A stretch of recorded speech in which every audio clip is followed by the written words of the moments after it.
Olá pessoal, graça e paz.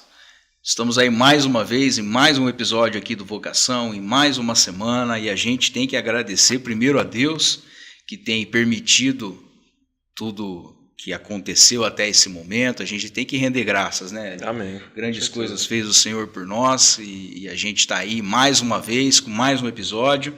E também temos que agradecer a você que está aqui conosco, que tem acompanhado o nosso podcast, que tem interagido conosco, clicado aqui no se inscrever, no curtir. Isso é muito importante para nós, tá? Eu já até deixo o pedido aí que você interaja com as nossas redes sociais. Não custa nada para você, isso para nós é muito importante, porque é a oportunidade que nós temos de entender que esse trabalho nosso está alcançando pessoas. Também é uma forma do próprio YouTube ou das próprias plataformas entregar esse conteúdo para outras pessoas. Então, quando você clica aí no se inscrever ou quando você clica aí no curtir, você está ajudando a gente a chegar a mais pessoas, a outros públicos que ainda não foram alcançados aí pelo Vocação Podcast. Então, por favor, se inscreva no nosso canal. Outra coisa interessante, ativa o sininho do YouTube. Quando você clica ali no sininho e coloca para você receber todas as notificações, toda vez que a gente aqui no canal do Vocação Podcast lançar um novo vídeo, lançar algum conteúdo novo, você vai receber isso com exclusividade no teu celular, onde você estiver. Então isso também é interessante porque você está sempre antenado aí nas conversas do Vocação Podcast. E a gente quer agradecer também o Secate Estofados, que está com a gente aí mais uma vez, o Secate, que é o profissional indicado para todo tipo de trabalho relacionado a espumas e tecidos.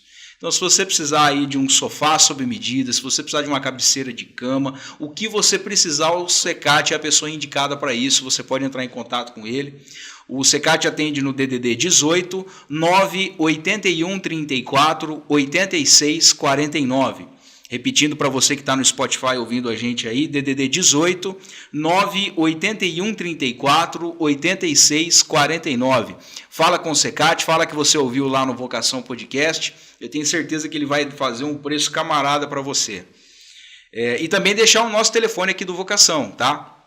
Nosso telefone aqui, para você falar direto no WhatsApp com a gente, é o DDD 18 997 37 90 63. Repetindo, DDD 18 997 37 90 63. É a oportunidade de você falar conosco e também a nossa chave Pix. Então você que puder fazer alguma doação para a gente, qualquer valor já ajuda a gente a cobrir os custos aqui do podcast. Faça isso, vai estar aí na tua tela durante toda a gravação um QR Code fixo, então você pode a qualquer momento aí ler com o teu celular e fazer essa doação para a gente. E também, se você é empresário e quer aproveitar o espaço publicitário aqui do programa, entre em contato com a gente, fale conosco, nós temos vários programas aí de patrocínios, eu tenho certeza que vai ter um aí que vai te interessar, tá bom? E hoje a gente está com eu estava aqui no briefing conversando entre nós aqui, o maior pesquisador da indústria calçadista de Birigui, professor Marco Aurélio. Professor, uma honra receber o senhor aqui, muito obrigado, tá, pela vinda, e o senhor tem uma história grande lá em Birigui, né? Conta para nós aí, como é que é isso aí?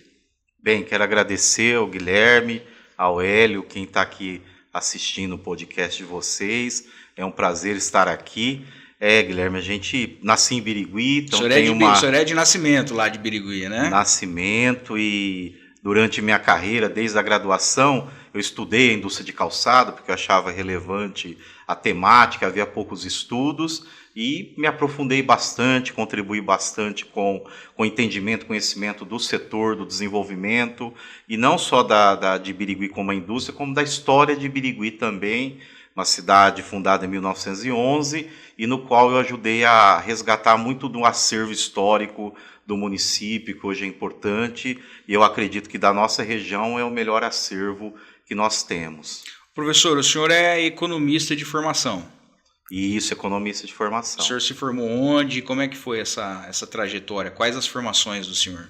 Bem, então eu me formei em economia na Toledo, né, e depois eu tinha uma vocação, eu sentia nessa área de pesquisa, e eu quis seguir carreira. E nesse contexto eu fui, né, logo na sequência do curso, fazer mestrado em economia na Unesp de Araraquara, no qual eu tive a grande oportunidade de conseguir uma bolsa da FAPESP, que é a Fundação de Amparo à Pesquisa do Estado de São Paulo, no qual eu pude me dedicar. E lá eu aprofundei, inclusive, o estudo de Birigui, nós não tínhamos fonte de pesquisa, eu fui buscar informação em Franca, lá no Vale do Rio dos Sinos, no Rio Grande do Sul. Franca também é muito importante na indústria calçadista, né? Isso, então assim, em São Paulo nós temos 3 polos calçadistas, que estão concentrados em 3 cidades, e cada uma tem uma especialização.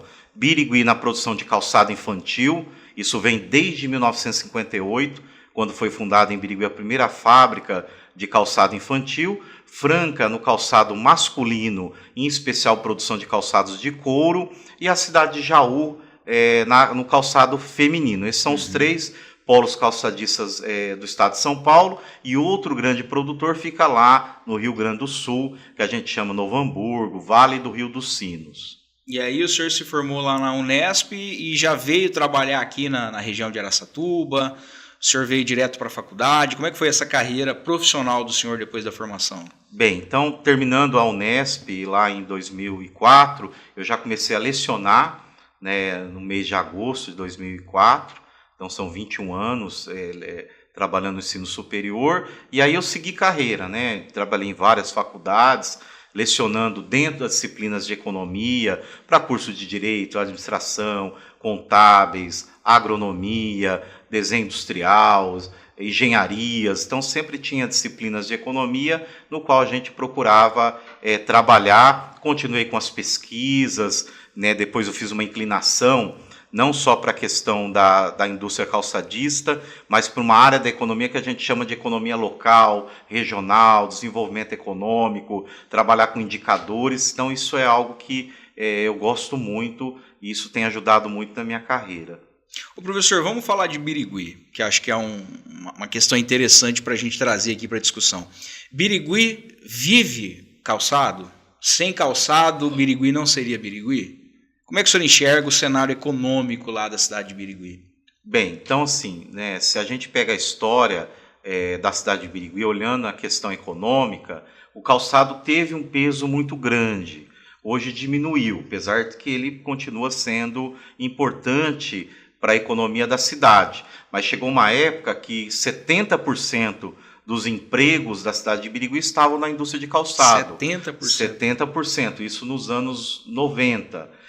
O que traz uma certa preocupação, nós vamos falar um pouquinho disso. Quando uma cidade tem um setor predominante, nos momentos de dificuldade, então a economia ela vive períodos cíclicos, períodos de crescimento e períodos de recessão, de queda, né, atividade econômica. Quando você tem uma única cidade, um único setor, você cria vulnerabilidades. Ou seja, se o setor de calçado não for bem, Birigui não vai bem, é isso, né? E foi isso que aconteceu. Na década de 90, quando nós tivemos o Plano Real, o governo federal, para controlar a inflação, ele implementou algo que a gente chama de âncora cambial, no qual ele trouxe o dólar para o valor do real. Então, $1 era igual a R$1.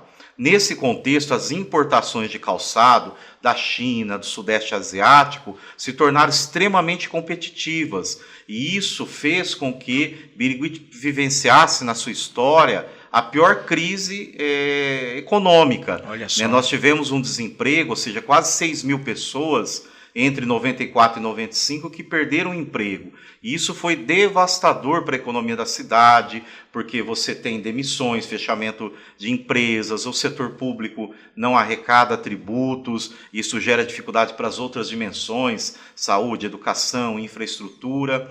E ali foi uma lição importante, porque a cidade passou a enxergar a necessidade de uma diversificação produtiva, ou seja, eu tenho que ter outros eixos, outros setores produtivos também, gerando emprego e participando da economia para não ficar vulnerável a um único setor. E hoje Birigui, o calçado ainda é muito relevante para Birigui? Então, hoje mudou bastante. Dessa realidade que 70% do emprego estava na indústria calçadista, hoje o calçado representa 25%. Nossa, ou seja, ainda é importante, mas é um quarto, né? Então você já tem agora o setor de serviço, setor de comércio, Dentro da indústria, a gente tem a indústria metalúrgica, moveleira, de aquecedores solares. Então, você tem uma diversificação na matriz produtiva da cidade que gerou um equilíbrio melhor para o desenvolvimento de Birigui, fazendo com que ela tenha uma alta empregabilidade, porque agora, além do calçado,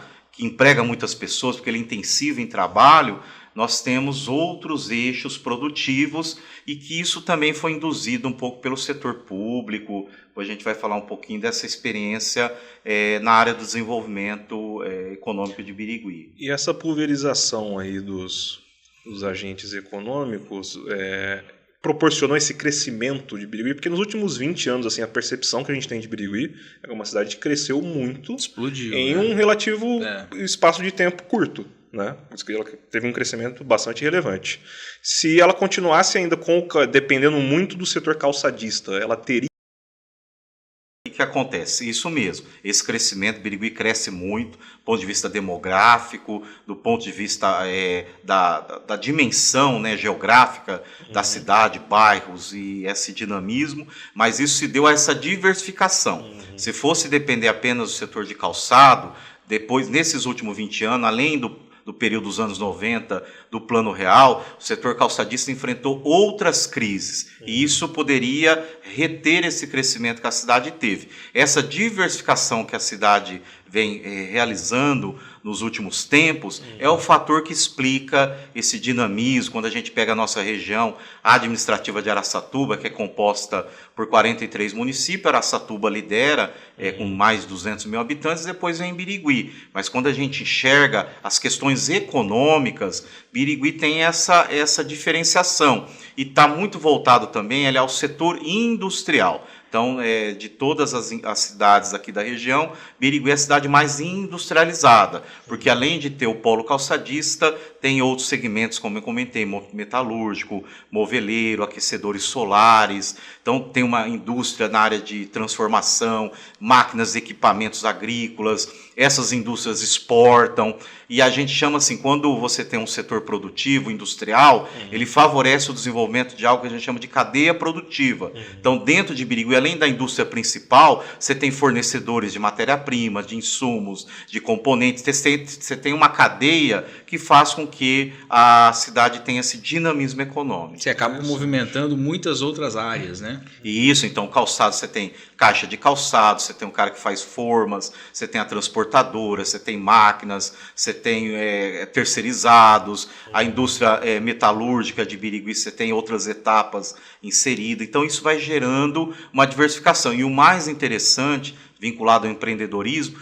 todas essas empresas de Birigui, elas nasceram de empreendedores locais. Então, é uma pessoa que trabalhava numa grande indústria, que adquiriu uma experiência, visualizou uma oportunidade, foi lá e empreendeu, abriu a sua própria empresa. Então, se você pega todas as grandes empresas de Birigui, são empreendedores locais que antes trabalhavam nas atividades do próprio setor. E essa alteração no cenário econômico de Birigui, ele refletiu algo aqui em Araçatuba?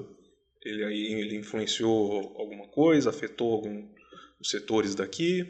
O que acontece? Diretamente não, mas muita gente de Araçatuba trabalha lá, mas Araçatuba, né, complementando as características de Birigui, que tem essa vocação industrial, Araçatuba lidera como um polo de serviço e um polo de comércio. Então, esses trabalhadores de Birigui, essa população, ela vem adquirir serviços aqui em Araçatuba, desde a parte de gastronomia, né, a parte de supermercados, o polo de comércio, né, o calçadão, parte de serviços médicos, educacionais. Então, isso gera uma complementariedade entre as duas cidades que favorece o desenvolvimento de ambas e também da região, porque elas têm um peso. Birigui e Araçatuba representam 50% do PIB da região. Então, conforme crescem essas cidades, tem uma repercussão favorável ao desenvolvimento da região administrativa de Araçatuba. Então, melhorou a economia lá, melhorou o poder de consumo do pessoal lá e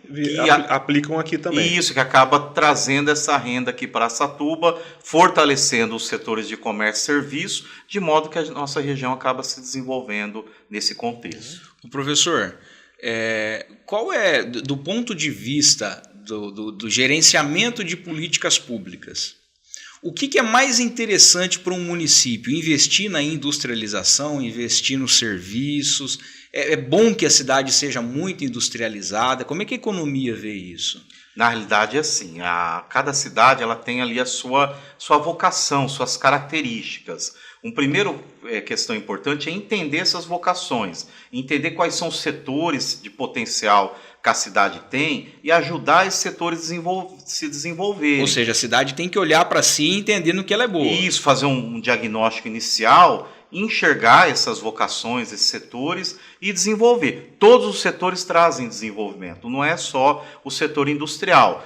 Por exemplo, Araçatuba tem um potencial na área de tecnologia que eu diria que é muito mais interessante do que o setor de calçado, porque é um setor que cresce, é um setor que paga salários elevados, é um setor que gera muita receita de ISS, favorecendo a prefeitura, favorecendo o orçamento e, portanto, as demais políticas públicas. Então, cada cidade tem a sua vocação. Outras têm no setor do agro, no setor do comércio, e todas elas precisam ser, de certa forma, trabalhadas, né, apoiadas. E o primeiro passo é o quê? Criar um ambiente favorável à abertura de negócios, ao desenvolvimento. O setor público tem que criar esse ambiente. Esse é o papel, favorecer as leis, ter uma boa educação, uma boa infraestrutura para dar apoio ao crescimento dessas empresas. Porque isso que o senhor falou é muito interessante e é uma percepção nossa, que a gente não tem esse conhecimento teórico, mas a gente tem essa visão prática de que Birigui, com todo respeito a Birigui, mas Birigui é uma cidade pobre, né? De baixos salários. Isso é por conta da característica industrial ou essa é uma visão errada nossa? Não, na realidade assim. Um dos fatores é a característica de um setor da indústria, que é o de calçado. Então, ao mesmo tempo que ele emprega muito, ele tem salários baixos. Historicamente, o setor de calçado ele tem uma remuneração menor. E isso faz realmente que a cidade tenha um PIB per capita menor, uma renda per capita comparado com Araçatuba, e isso traz problemas do ponto de vista do desenvolvimento também. Porque é o que a gente sempre fala, né? Birigui está crescendo, mas parece que Birigui sempre tem aquele ar de uma cidade mais antiga, eu diria até mais pobre do ponto de vista do PIB per capita mesmo, sim, né?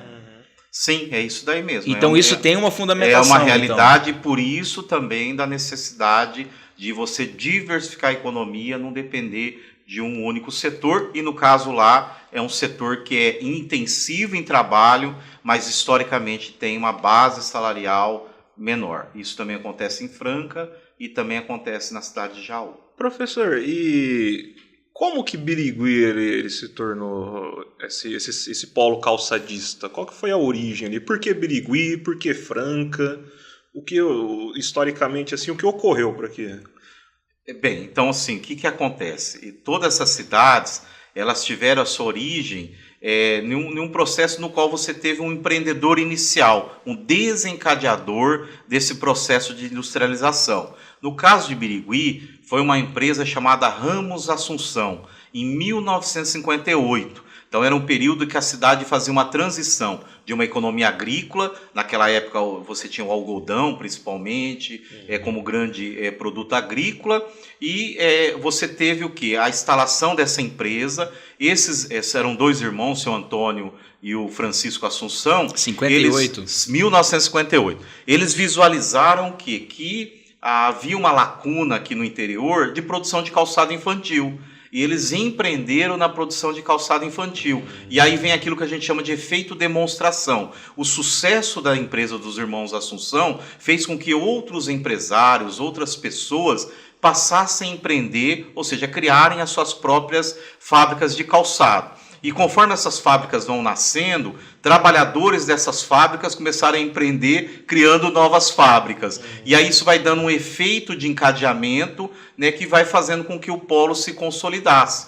E como a capital São Paulo concentrava a produção de calçado e o salário lá começou a aumentar, como eu falei, né, a indústria calçada ela é intensiva em trabalho e salários mais menores. Então houve um deslocamento dessa produção para o interior. Birigui se beneficiou e a partir daí teve todo esse crescimento, cujo auge foi na década de 80, na década de 80, nós tivemos mais de 200 empresas de calçado instaladas em Birigui. Foi a gente chama de período de consolidação do polo calçadista, enquanto 90 foi um período de crise e reestruturação econômica. E desse número aí, 200 empresas, hoje, quantas atuam no setor calçadista? Ali? Hoje, Birigui tem, entre micro e pequenas empresas, MEIs, mais de 500 empresas de calçado. Tá? Que se relacionam a tudo, né? Tanto o fornecedor quanto a empresa. Isso, você tem 500 empresas, você tem bastante empresa, tem um potencial de produção grande,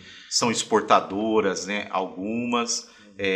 Então foi essa a história da indústria. E 58 a gente está falando, se não me engano, do segundo governo Vargas, né? Getúlio Vargas, ou não? Não, já era, não vou lembrar agora exatamente, mas não era... Não, o Vargas, acho que ele tirou a vida em 54, não isso, foi? 54? Eu acho que ele era... Mas a gente teve uma tendência de industrialização no Brasil, sim, né? Pega um pouco do JK, Juscelino Kubitschek, né? Esse período de auge do polo, do início ali do setor, da parte embrionária, que o período de Juscelino Kubitschek teve uma industrialização forte, né, um crescimento econômico forte. Que foi uma época que o Brasil evoluiu bastante ali, né, nesse período, né? Que foi o começo dos anos 60. Então, Birigui pega também um pouco dessa oportunidade de um país no qual enxergou a necessidade de uma industrialização para não ficar dependendo da compra de produtos industrializados do exterior. Aí você tem em vários esse lugares ambiente do Brasil, interno que potencializou, né? Isso, aí Franca desenvolveu, Jaú, Birigui aqui, e outros polos, Bitinga, Bordado, né? Você tem ali Sorocaba, e começa a ter um desenvolvimento geral. Eu fiz essa pergunta porque, obviamente, o cenário nacional é muito importante para as indústrias locais. E aí eu já quero amarrar na situação atual, não falando politicamente, falando economicamente. Como é que é o cenário hoje nacional, econômico? Como o senhor, como economista, tem visto o cenário econômico nacional hoje? A macroeconomia no Brasil? Bem, então o que acontece? O Brasil ele tem tido crescimento, né, seja do ano passado para cá, mas ainda é um crescimento que é preocupante pela forma como ele vem sendo realizado. Né? Hoje a gente tem algo que me preocupa muito, que é o endividamento da população, né? O governo tomando uma série de medidas, como exemplo agora o consignado para os trabalhadores do setor privado, que gera um consumo no qual você traz dinheiro do futuro para consumir no presente. Então você tem crescimento agora, mas você cria uma situação preocupante em relação ao futuro. E outra complicação nossa, que isso vai trazer desdobramentos logo, é que o governo ele tem o quê? Um déficit público muito crescente. O que é o déficit público? O governo ele gasta mais do que arrecada. E essa diferença ele cobra emitindo títulos e se endividando. Então isso vai ter um custo alto para a sociedade pouco na frente. Então o que eu quero dizer? O Brasil está tendo crescimento, mas é um crescimento de certa forma artificial, que traz uma preocupação no futuro. Nós temos hoje as maiores taxas de juros do mundo, que é a taxa básica de juros chamada taxa Selic. Se você pega qualquer país do mundo, não tem uma taxa real de juros igual a nossa. E isso dificulta o endividamento também, que a pessoa toma empréstimo, o próprio governo, né, precisa buscar esse dinheiro no mercado, ele paga o valor da Selic, que é um valor alto. Só para dar um número para deixar... Ou seja, endivida o próprio país. Para deixar colocado aqui para quem está ouvindo, esse ano 2025, o governo vai gastar mais do que arrecadar, ou seja, ele vai ter um déficit público de R$1 trilhão. 1 trilhão. Ou seja, o cartão de crédito no final do mês do Brasil vai ser de 1 trilhão que ele não vai conseguir pagar. De 1 trilhão, uma parte dessa rolagem em cima da Selic, que está 15% ao ano. Mas e aí, o que o país faz, professor? Ele simplesmente não paga? Ou ele pega dinheiro em algum outro lugar, ele fabrica moeda?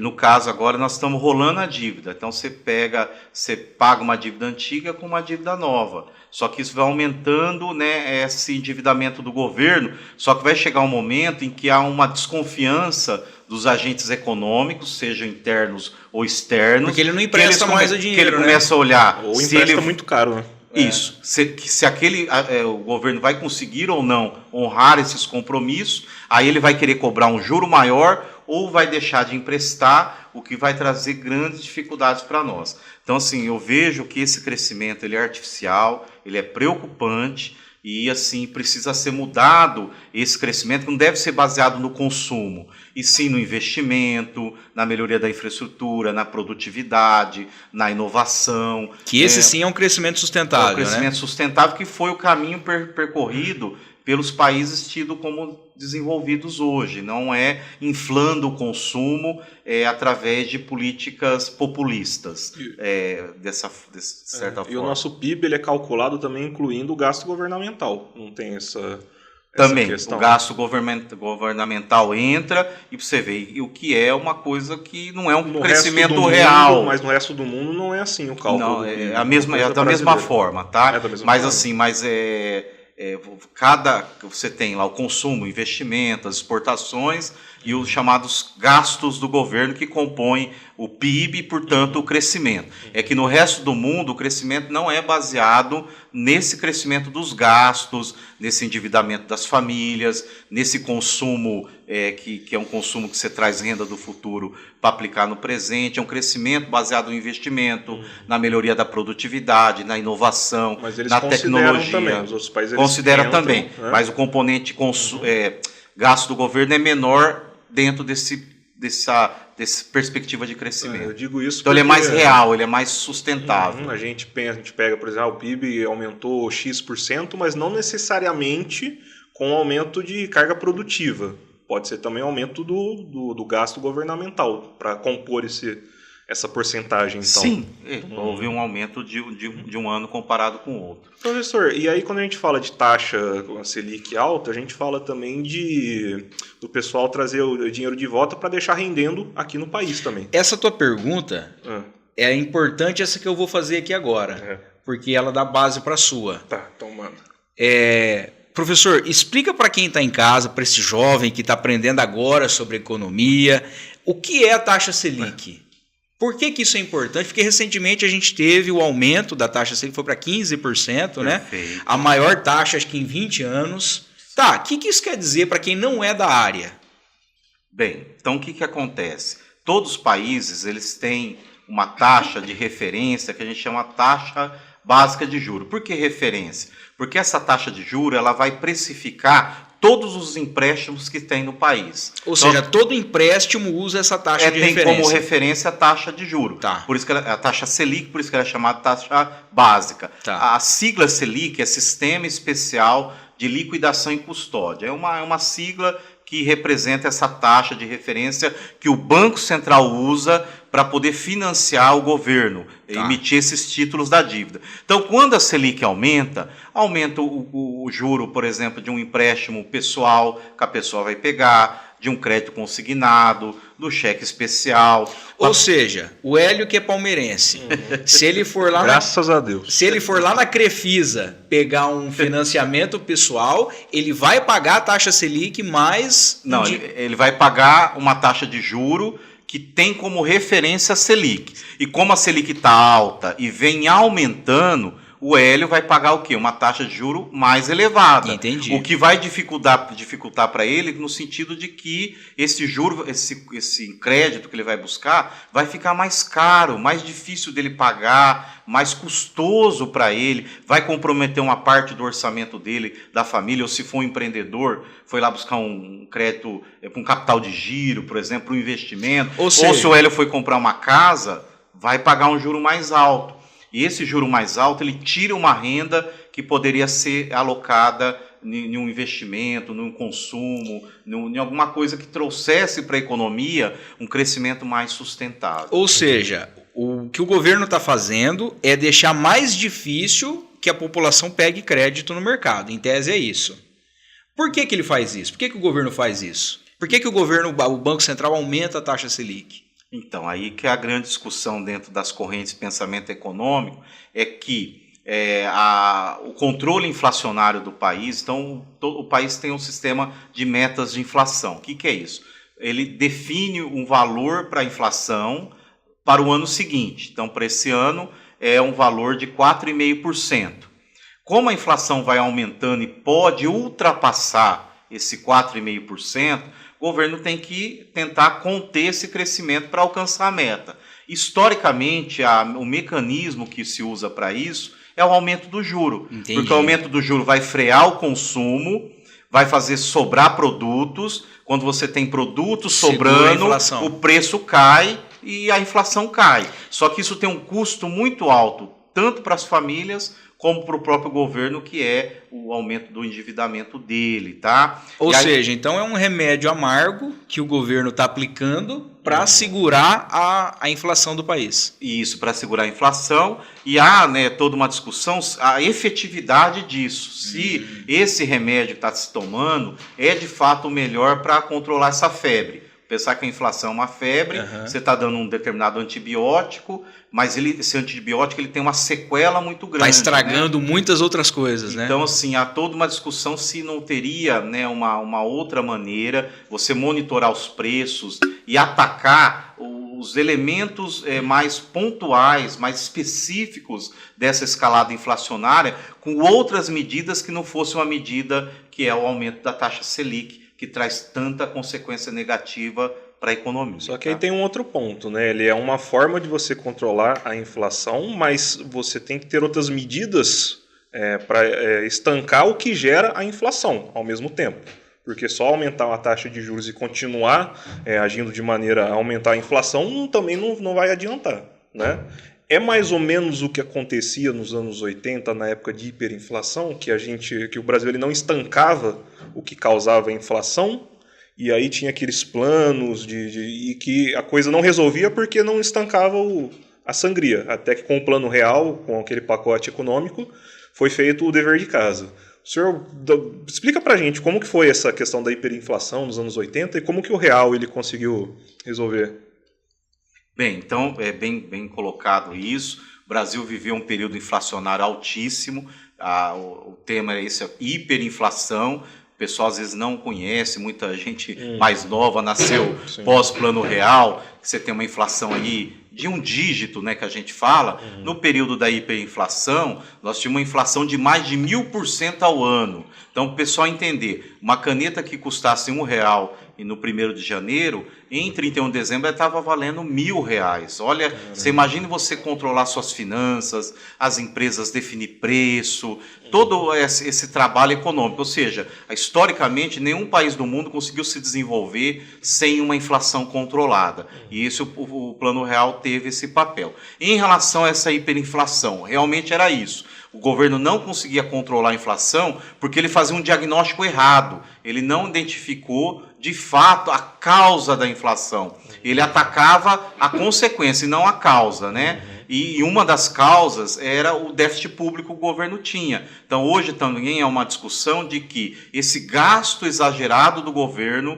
ele é um dos componentes que tem feito com que você tenha dificuldade de controlar a inflação e de alcançar essas metas. E aí o Brasil viveu períodos terríveis, no qual você tinha mudança de moeda quase todo ano, e vários planos econômicos, né? Então, 86 o Cruzado, 87 Plano Bresser, 88 o Plano Verão, 89 um plano lá chamado Feijão com Arroz, 90 Collor, 91 Collor 2, até que tivéssemos o Plano Real, que usou um conjunto de medidas no qual identificou a causa e, portanto, conseguiu controlar a inflação. E aí, a partir daí, a gente conseguiu manter uma inflação abaixo de 10%, né? Que é uma inflação que a gente chama de um dígito. E a causa da inflação, então, ali era o déficit público? Então. Hoje, olhando historicamente, as pesquisas econômicas mostram que o gasto excessivo do governo, né, o déficit público, gerava inflação. Por quê? Porque naquela época o déficit público ele era financiado com a emissão de moeda. Então, quando você emite muita moeda, você distorce os preços relativos e isso gera inflação. Hoje o governo financia com o seu endividamento. Ele não emite moeda, só que ele não gera inflação, mas ele gera um endividamento que vai trazer, em algum momento, uma consequência muito pesada para a sociedade brasileira. E é bom pontuar assim, que inflação não é o que a gente pensa assim, que é aumento de preço, é o aumento da base monetária. É mais ou menos isso? Como que é a inflação? Isso. Na realidade, assim, ela tem várias origens, mas a inflação como se diz, é quando o preço dos bens e serviços aumentam em relação ao período anterior. Então você vai lá no supermercado, o arroz custava R$10, ele foi para 20, então ele aumentou 100%. E como o seu salário não aumentou na mesma velocidade, os preços relativos você perdeu o poder aquisitivo. Houve uma deterioração do seu salário, o que gera um empobrecimento da população. Então, em períodos inflacionários, historicamente, o que você tem? Aumento da pobreza, concentração de renda, uma série de consequências negativas. Por isso, do ponto de vista macroeconômico, quando a gente fala qual é que é o principal problema da economia, é a inflação. Então, toda a política econômica tem que ser concentrada para controlar. A questão é qual que é o remédio, quais seriam as estratégias mais adequadas para controlar essa inflação sem trazer uma sequela ainda pior no futuro. Eu pontuei isso porque uma das medidas nos anos 80 para controlar a hiperinflação era o congelamento de preços, né? Porque a ideia que se vendia era que os empresários, os comerciantes estavam aumentando o preço por ganância, seja o que for, e que se o governo ele proibisse o aumento, ele pararia a inflação. Ele até tabelou, né? Algumas coisas tabelou os preços. Era né? SUNAB, né? O órgão era isso. Então, assim, como partiu de um diagnóstico errado das causas da inflação, utilizou-se medidas como essa, foi em plano cruzado, que é o congelamento de preços, que trouxe uma consequência danosa para a economia, porque quando você tabela o preço, você pode, muitas vezes, foi o que aconteceu, colocar o preço abaixo do custo de produção e gerar um desabastecimento na economia. Então faltava carne, faltava leite, faltava abrir o supermercado, você só podia comprar 1 quilo de carne, 1 quilo de leite, um botijão de gás. Então surgiu coisas assim que a pessoa às vezes nem acredita. A Polícia Federal ia caçar boi no pasto, ver se achava boi, né? Tinha aquela fila do supermercado. Tinha os fiscais do Sarney, né? Fiscais do Sarney. Incentivavam o cidadão a fiscalizar e denunciar o empresário.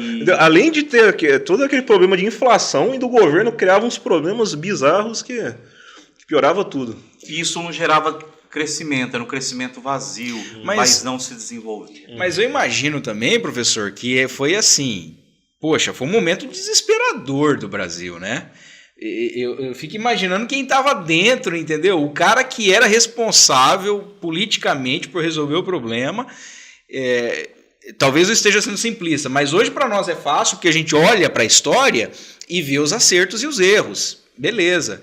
Mas imagina na época, né? Não tinha muito o que fazer, né? Foi desesperador, né? Isso. O Guilherme está trazendo, isso é verdade. Naquela inflação como estava, que eu falei de 1.000% ao ano, chegou a 2.400% a inflação, né? Quer dizer, se uma caneta custava R$1 em janeiro, em dezembro ela estava custando R$2.400. R$2.400. E é bom colocar para os mais novos que, além do congelamento que foi lá no Sarney em 86, nós tivemos no plano cruzado, dentro das medidas esperadas, o congelamento dos ativos financeiros. Que era o que eu ia perguntar. Então, a pessoa tinha lá a poupança ou conta corrente e ela só podia sacar hoje o equivalente a R$50. Então vamos pegar o Hélio e o palmeirense. Palmeirense não, como que é? Palmeirense mesmo.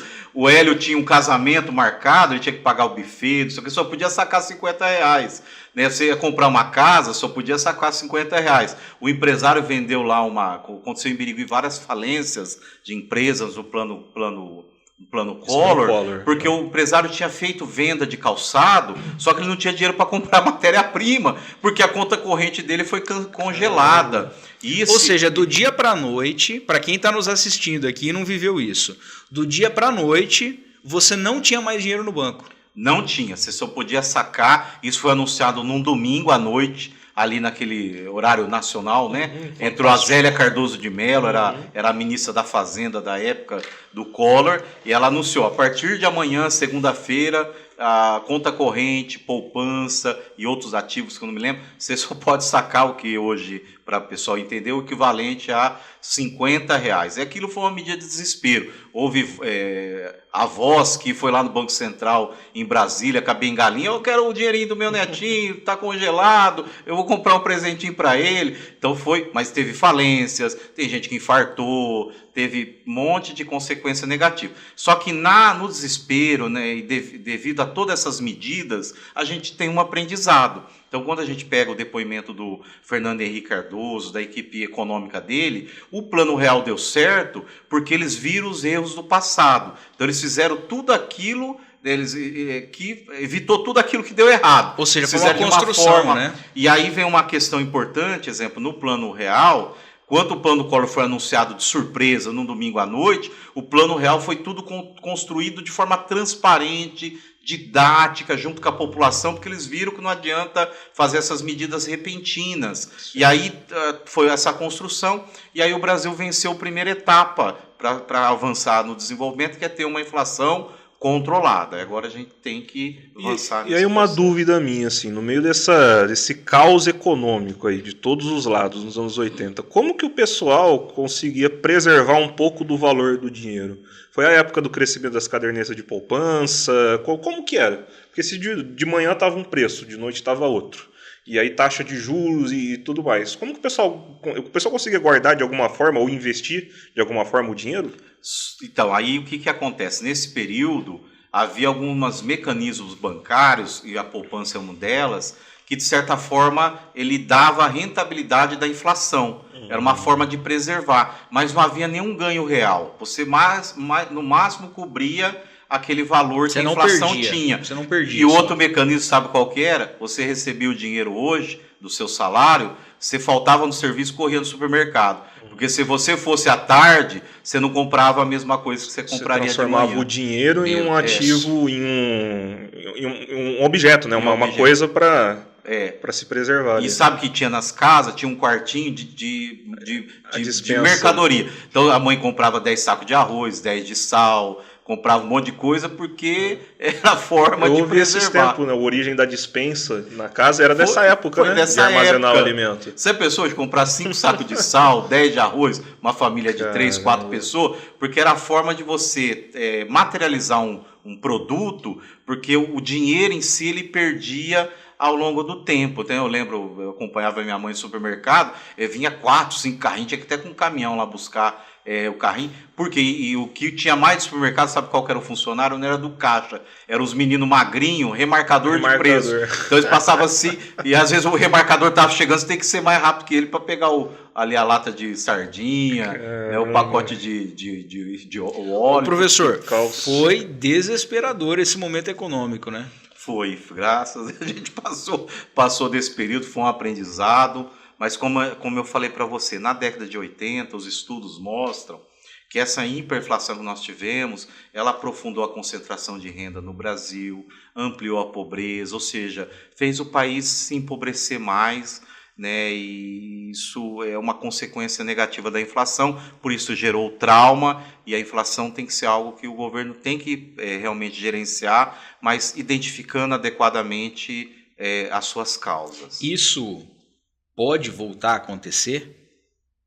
Pode, né? Assim, o Brasil tem essa memória inflacionária, no qual as empresas remarcam preços, mesmo não tendo ali um impacto nos seus custos, e sim por impulsão, né? Então isso o governo tem esse cuidado, né? Instituiu esse sistema de metas de inflação para justamente evitar que isso aconteça, né? Que isso não pode voltar. Certo ou errado, o aumento da Selic é uma medida para a gente tentar evitar esse terror que foi a década de 80, né? Sim, foi um mecanismo, ele tem sim conseguido alcançar o resultado dele. Não é à toa que o governo vem desde o ano passado aumentando a Selic, chegou em 15%, não deve aumentar mais, pelo aquilo que a gente tem acompanhado, e os preços, né, os índices de inflação têm já mostrado uma queda, um arrefecimento, e o ano que vem ele começa a reduzir essa Selic. Só que a gente vai viver um período ainda grande uma Selic que é uma taxa básica de juro das mais altas do mundo. Tá? Apesar desse assunto estar delicioso, a gente Mas gosta, né, desse assunto. deixa eu só de fechar economia, aquele parêntese, eu ia fazer a pergunta, e você verdade, pontuou, Cantinho, muito bem pontuado, né? Mas aí, professor, a gente está falando da Selic alta, então a gente está falando que compensa mais a gente deixar o dinheiro guardado do que gastar, do que rodar esse valor. De uma maneira grosseira, né? Mas tem algum ponto positivo? Porque, por exemplo, se a nossa taxa de juros é alta, o investidor lá de fora ele acha interessante comprar títulos, fazer, mas essa modalidade de investimento que ela não vai girar o capital aqui dentro, né? Isso, quais são as causas disso? É interessante de alguma forma? Não é interessante? Bem, o que acontece? Quando você tem uma taxa de juros de um país alta, como é o caso do Brasil, ele se torna atrativo em termos de investimento internacional. Porque você pega no Japão a 1% e aplica aqui a 15%. Então você tem uma entrada de um capital, mas não é um capital bom, não é um capital, de certa forma, positivo para a economia. É o que a gente chama de um capital especulativo. Ele fica aqui enquanto tiver essa taxa de juro favorável para ele, né? Mas do ponto de vista econômico, eu diria assim, não tem nada de bom de nós termos uma taxa de juro alta. É, né? bom para quem está É fora, bom né? para o investidor, como você falou também, né? Pessoa que tem um capital, ele aplica lá no Tesouro Selic, outras aplicações, o dinheiro dele vai render ali, gerando, né, enfim, multiplicando, mas para a sociedade como um todo, para o setor produtivo, para o desenvolvimento do país, taxa de juro elevada só traz consequências negativas. Entendi. A gente gosta muito desse assunto aqui de deu para perceber, né? A gente teve aí o prazer de receber o presidente do Corecon aqui, o Odilon Guedes. Inclusive você que está nos acompanhando aí pode resgatar no histórico. Nós tivemos uma conversa de alto nível, igual a gente está tendo aqui com o professor Marco Aurélio. E o Odilon também é uma pessoa de muita bagagem, né, professor? Odilon é uma pessoa fora da curva. E foi um prazer para o Vocação Podcast receber ele, como é um prazer receber o senhor. E o senhor está falando aí que hoje o senhor enxerga o cenário econômico nacional com um pouquinho de receio. Porque existe, de alguma forma, uma forçação de barra aí do governo federal. Tá, beleza. Que mensagem que o senhor, como economista, deixaria aí para a dona de casa que está nos assistindo e fala assim, professor, como é que eu faço com o meu dinheiro? O que ela deve fazer nesse momento? A dona de casa, o jovem que tem um dinheirinho ali da mesada guardada, o que esse pessoal faz com esse dinheiro nesse momento? Bem, assim... Tem que sempre tomar cuidado com o nosso orçamento, com as finanças pessoais e assim, evitar a todo custo com esse juro que a gente tem de tomar emprestado, porque a gente tem uma taxa de juro muito alta, isso gera endividamento e fugir dessas medidas populistas, de certa forma, que o governo tem implementado, como esse crédito consignado da pessoa do setor privado, né? Porque antes o crédito consignado era específico do setor público. E aí ele abriu essa modalidade do setor privado, né? O saque do FGTS, todas essas medidas, e utilizar assim, com muito cuidado, no sentido de guardar, de poupar, de investir de alguma forma, não gerar, assim, levar isso para o consumo, porque lá na frente nós podemos ter uma situação econômica mais difícil e faltar recurso para a pessoa. Ou seja, o momento agora requer controle sobre gastos. Com certeza. Essa é a mensagem principal. Controle e o que puder guardar e investir para momentos de maior dificuldade. Só abrindo um parêntese, essa experiência dos anos 80 de você correr para o mercado e não deixar o dinheiro parado, culturalmente, no hábito do brasileiro, isso reflete ainda hoje? Porque a gente está falando que hoje o melhor é ter um pouco mais de cuidado e tudo mais. Será que o hábito daquele pessoal daquela época, dos mais velhos, eles têm esse hábito ainda de não vamos poupar? Até porque eles tiveram a experiência de vou guardar meu dinheiro e aí vou perder. Perdeu. Né? Será que o professor enxerga isso ainda de alguma forma? Há estudos que mostram, por exemplo, o próprio congelamento que o Collor fez, de o pessoal desconfiar da caderneta de poupança, de guardar dinheiro, de ter desencadeado uma cultura de gasto. e não uma cultura de poupança, o que dificulta, né, o país. Aí você tem os índices de alto endividamento da população, uma série de problemas, e é consequência um pouco disso sim, tanto dessa hiperinflação como desses planos econômicos que impactou muito a vida das pessoas e gerou esse descontrole, né, orçamentário, de finanças, que tem e que é prejudicial à economia nossa. A gente teve agora na segunda eleição do Lula, quando o Lula voltou ao poder agora em 2020... Na terceira eleição, na verdade. Agora, recente, né? Em 2023, eleição. 2023. Eu me lembro que correu muita conversa, assim, de bastidor, de pessoal próximo da família, de que, não vamos deixar o dinheiro na poupança, porque ele vai congelar a poupança de novo, né? Teve essas soltaram esse boato a nível nacional, né? É claro que em economia a gente não pode cravar nada, e eu nem quero que o senhor crave nada, mas eu acho que está meio fora de cogitação qualquer congelamento de poupança, né, professor? Sim. Para tentar deixar o pessoal de casa mais tranquilo. Importante colocar assim que a história nos ensina muito, e os problemas gerados lá com esse sequestro aí dos ativos financeiros do Collor deixam uma lição muito amarga, e isso nunca mais volta. Até porque foi criado mecanismos constitucionais, legais, que impedem o governo de tomar uma medida desse tipo. Então o pessoal pode ficar tranquilo, pode fazer a sua poupança, aplicar dentro das modalidades que hoje tem disponível para você guardar dinheiro, que é importante para os momentos de dificuldade, ter sua reserva de emergência. Então temos que voltar a ter essa cultura que os japoneses têm, o pessoal dos países desenvolvidos tem, que é tão importante para a vida das famílias. Bom, o professor falou aqui da oportunidade, da necessidade que nós temos nesse momento de economizar, de guardar dinheiro, de gastar com o estritamente necessário. E é por isso que eu quero avisar o pessoal de casa aí que se você realmente precisa de alguma coisa relacionada a estofado, a sofá, você precisa fazer um excelente orçamento. Senão você vai ter problema aí financeiro, e para isso a gente deixa aí o pessoal do Secate Estofados, que é um pessoal que trabalha sério, que é um pessoal que eu tenho certeza que vai ter o preço justo. Então a gente deixa aí esse agradecimento e deixa esse convite para você que precisa fazer alguma coisa relacionada a sofá, a cama, a cabeceira, qualquer coisa relacionada a espuma e tecido, o pessoal da Secate Estofados pode te entregar isso com qualidade dentro de um orçamento justo. Você pode falar com eles no DDD 18 981 34 86 49. DDD 18 981 34 86 49.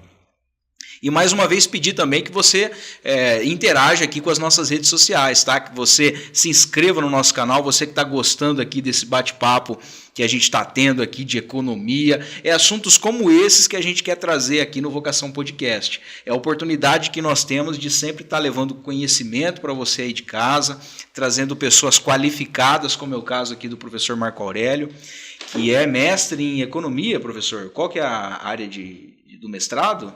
Economia.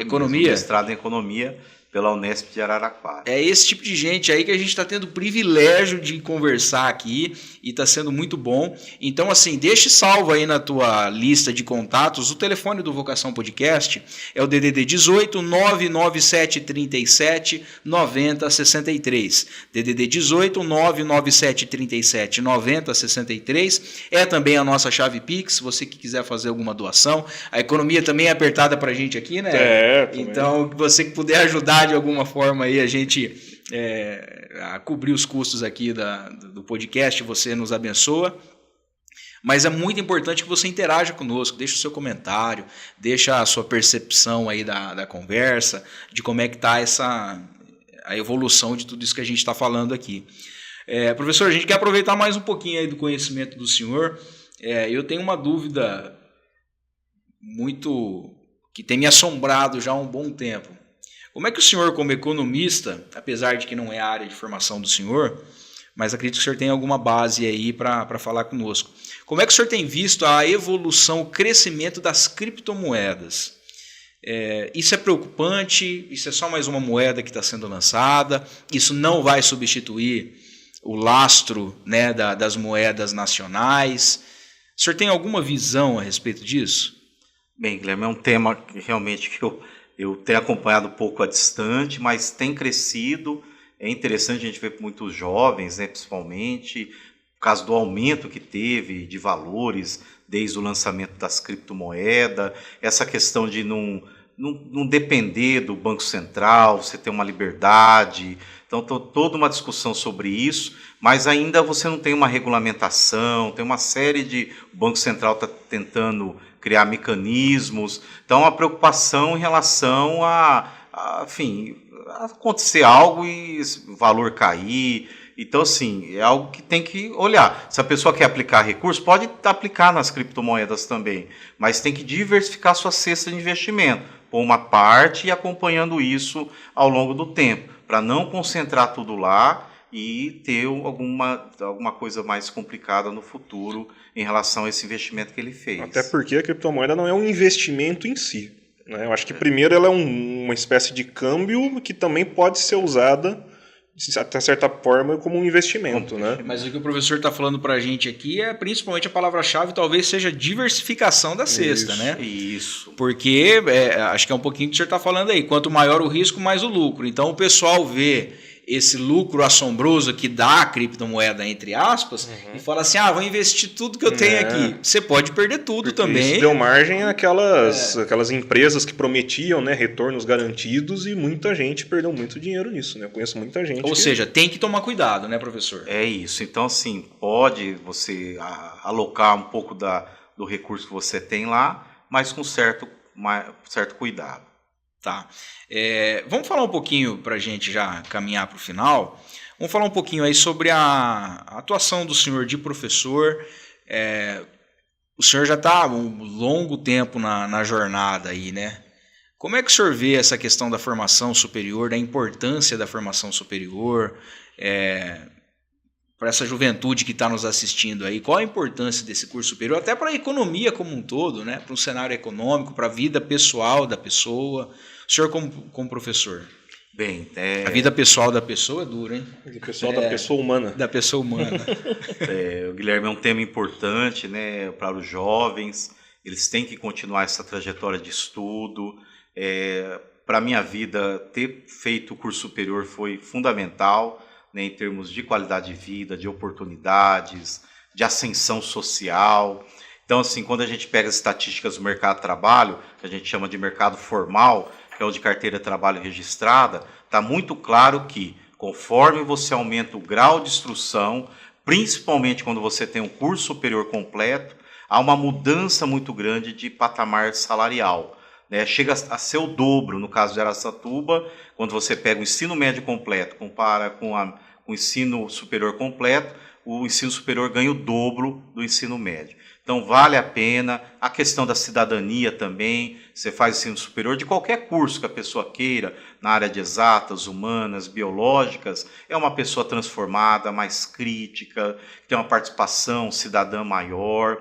Então, eu recomendo a todos que quem tiver essa oportunidade, hoje tem várias opções, né, para as pessoas cursarem o ensino superior, ver qual que é a vocação, aquilo que ela pretende cursar, e faça o curso superior. É claro que você também tem o ensino técnico, tem algumas outras modalidades, mas que ela não pare de estudar. Isso é importante, e é importante para a economia também. Nós precisamos formar pessoas para trabalhar nas empresas, que aumente a produtividade, que tenham uma massa crítica, que nos ajudem a inovar, a implementar tecnologias para que o país possa se desenvolver, tá? Então, ao longo dessa história, é uma satisfação, né, nesses 21 anos como professor, a gente vê vários alunos que, quando chegaram lá no primeiro ano do ensino, a transformação que eles tiveram ali ao longo do curso superior, e depois todas as oportunidades assim que ele teve dentro da carreira que ele escolheu.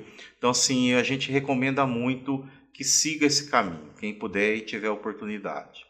Isso é muito importante, né? Então, você que está nos acompanhando aí, que está assistindo, principalmente você jovem, invista no conhecimento, né, professor? Invista na formação, porque eu acho que é mudar o patamar. O senhor hoje leciona em qual instituição aqui? Bem, hoje eu estou na faculdade da Fundação Educacional Araçatuba, que é a FACFEA, que é uma faculdade de Araçatuba, uma fundação que se dedica muito à questão da qualidade do ensino.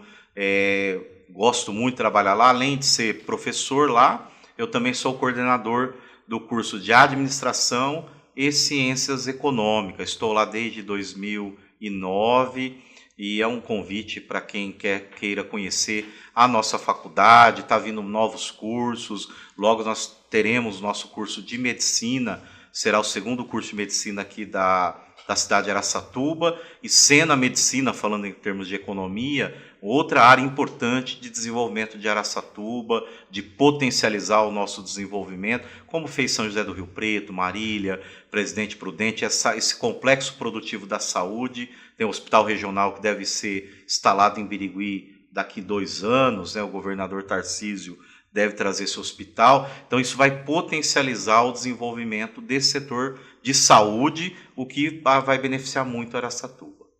Legal. Professor, a gente quer agradecer demais o tempo do senhor aqui. Eu acho que é uma conversa que a gente sempre gosta de ter aqui, né? Dessa parte da economia. Gostaria também de deixar o Vocação à disposição para o senhor, para a própria instituição, caso o senhor queira aí trazer alguma novidade, trazer alguma questão. Mas gostaria que o senhor falasse agora um pouquinho do projeto pessoal também, do Observatório Econômico, da importância desses indicadores municipais, de onde isso veio, como é que o senhor teve essa ideia e a importância dessa startup, não, dessa... É uma startup? Sim, uma startup, sim, né? Sim. A importância dessa startup. Bem, agradeço, né, para falar um pouquinho. Então, nessa trajetória, eu tive a oportunidade de trabalhar como diretor de desenvolvimento econômico na Prefeitura Municipal de Birigui, e lá eu vi a dificuldade que nós tínhamos, enquanto economista, para pensar nas políticas públicas de desenvolvimento, geração de emprego, atração de investimentos, de termos dados e indicadores atualizados sobre a economia do município.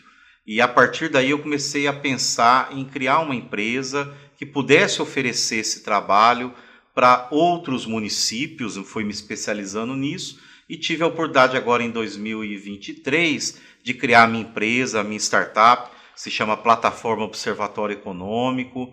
Nós tivemos investidor e hoje essa empresa vem crescendo. Então o que funciona? Ela leva um sistema de inteligência e indicadores para a gestão pública ou para sindicatos, associações comerciais, para que eles consigam monitorar os indicadores econômicos do município. Ou seja, não é só a prefeitura, então. Não, a gente atua também no setor privado e eles conseguem o quê? Monitorar o desenvolvimento do município para enxergar o quê? As oportunidades, para onde está indo a economia, os gargalos, as dificuldades que estão tendo, seja na abertura de empresa, comércio exterior, né, na questão do mercado de trabalho, movimentação bancária, e com isso a gente apoia o setor público a enxergar essas vocações, a ter o quê? Evidências para você trabalhar com uma política pública mais, como falar, baseada em dados, e não sair atirando para qualquer lado, usando recursos públicos, sem que você tenha um diagnóstico bom da economia e consiga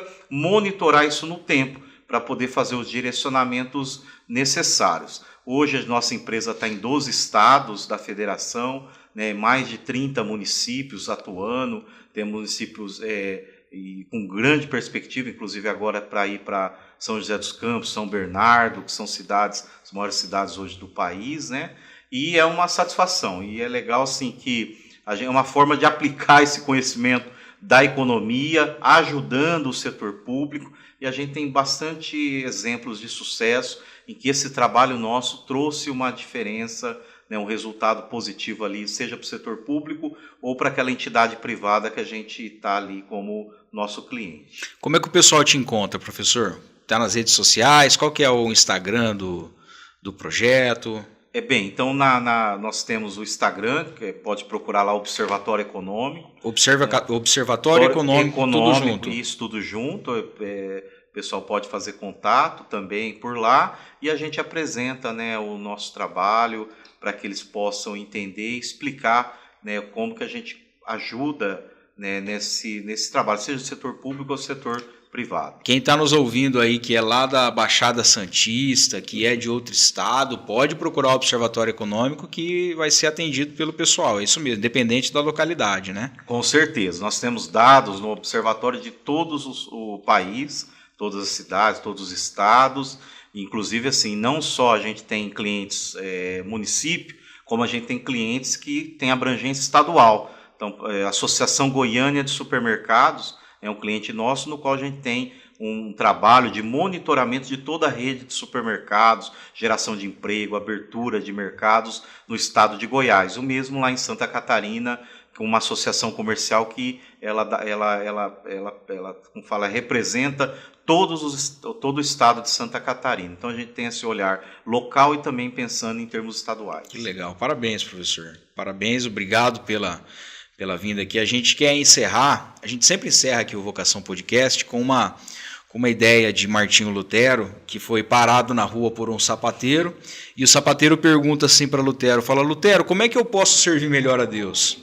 Talvez esperando aí alguma coisa relacionada a, sei lá, abra uma igreja, ou faça uma doação, ou um monte de coisa. E, na verdade, a resposta de Martinho Lutero é: olha, faça um bom sapato e venda a um preço justo. Então, baseado nessa ideia de Martinho Lutero, eu passo a pergunta para o senhor: como é que um economista pode servir melhor a Deus, ou como um professor pode servir melhor a Deus? Bem, assim, se dedicando com paixão, com amor, com carinho naquilo que faz, sempre buscando entregar mais do que aquilo que, de repente, a gente é contratado ali, e ter realmente entusiasmo. Hoje eu sinto assim que falta, às vezes, você está ali numa empresa, exercendo alguma atividade, fazer aquilo com entusiasmo, né, e dando ali a sua contribuição dentro da sua área, que com certeza isso vai ser um exemplo bom, outros vão seguir esse exemplo, e com isso a gente vai caminhar em termos de bem-estar para a sociedade. Muito bem. Alguma coisa para complementar? Perfeito. Professor, acho que enriqueceu bastante a vinda do senhor aqui no Vocação Podcast. A gente quer ter o senhor aí para outros assuntos, para outras questões econômicas aí. Com certeza. Porque eu acho que o conhecimento do senhor enriquece bastante a gente aqui. É um orgulho a gente ter esse momento com o senhor aqui, tá? Muito obrigado pela vinda e pelo tempo aqui com Vocação, tá? Bom, a gente quer agradecer a você que esteve conosco aí até agora, a gente quer agradecer você que se inscreveu no nosso canal, você que interagiu conosco, isso é muito importante para nós, como eu disse lá no início.